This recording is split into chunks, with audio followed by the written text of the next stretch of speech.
Hello Hierarchs, and welcome to your first vlog with the leadership of our clan. And I'm going to introduce for the first time ever on our vlog series and our video series, 11 Slifer, my co-leader. Hello. And today we're going to discuss all of the topics I aforementioned in the other videos. And our first topic today should be economics, wilderness, and free trade. Slifer, opinions on that? Well, my opinion, I'm totally against it. Don't fix what ain't broke. Exactly. I definitely agree, and we finalized our opinion on that. However, we do think if this update's going to happen, because the referendum vote already, it already ended, and it capped it around 90% yes, and only like 7% no, and about 1.2 million votes. Those statistics, it's most likely going back. The hierarchy would like to inform you that we're taking this with an extremely positive approach, and we'd really, really like to move forward with this update, regardless on our opinions. True, why push against it when we can embrace it? Also, some positive aspects of it. There's, remember how old RuneScape used to be, where you used to actually play the game? Well, I'll let Quest elaborate. Well, we were discussing this topic earlier, and when we had what we called old RuneScape with the, the wilderness back how it was and the Grand Exchange non-existent, you were forced into the game, and your skills collaborated with one another for your character, and you were actually playing a game instead of sitting there and clicking at all hours of the day. And we really think that this update might force players to enjoy the game.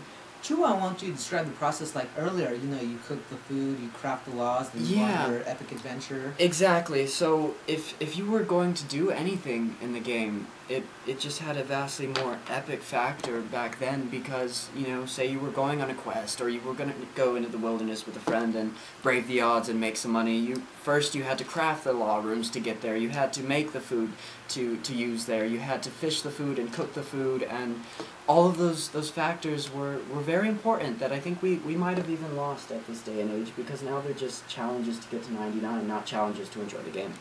And when we're talking about the old feelings back, I think a lot of majority of the players think that they're going to get old RuneScape back with this update, when it's new RuneScape with the wilderness back and the Grand Exchange slightly different, and possibly free trade, which and is... in the wilderness itself, there's going to be the Crossy, the Chaotic, so it's not going to be with DDS, it's going to be... It's going to be crazy. It's not going to be like a lot of people might be expecting. And we'll elaborate on free trade. I remember free trade when I was playing the game, and I'm sure you remember the free trade. I think it makes the items slightly pointless if you don't have to work from them and you can just buy. I think Jagex might have a big problem with people buying items now. True, so they kind of already fixed the problem, now they're reopening it. I don't see the reason behind this. Whole scheme of things, I think we'll wrap up the wilderness and free trade and all of that by telling the hierarchy that this will make us stronger, because we'll have events together, we'll go on food runs, and we'll help each other out in experience and leveling, and we'll enjoy this game instead of just sitting there no-lifing again. Ultimately bringing us together as a clan, since it won't be one of us, it will work together as a vast system. Exactly. The whole thing doesn't just affect you or me, it affects all of us in this gaming community, and if we're to enjoy this game again like we used to, then we have to embrace this update, because it looks like it's going to happen. So we'll prepare for it. Our advice for the update should be to stockpile the most useful things that will be difficult to get in the future, perhaps like law runes and tuna and potions and everything. And pie. And buy all the items you want to. Like, do you want a Zamorak God Sword? You don't know how much it will be in the future. Get it.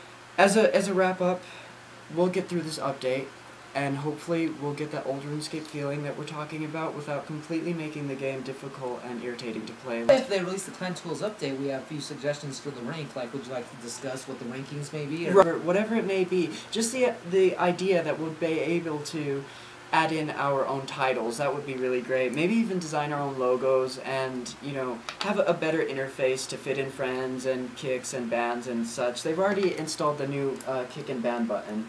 Oh, true. Which How does is- that work anyways? I haven't really given much thought to it. Well, what you do is it's called a kick and ban button, and it's on the right-hand side right here for the clan options when you're in clan channel, and you just type in a player's name, and they're temporarily banned from some place from until you log out till 24 hours. I haven't tested this yet, but that's assumably how the kicking system used to work. And they no longer have to be logged in online for you to do this. They can be logged off and they'll be temporarily banned. But I'm assuming you have to keep banning them if you want to keep them or add them to ignore. So that's what works.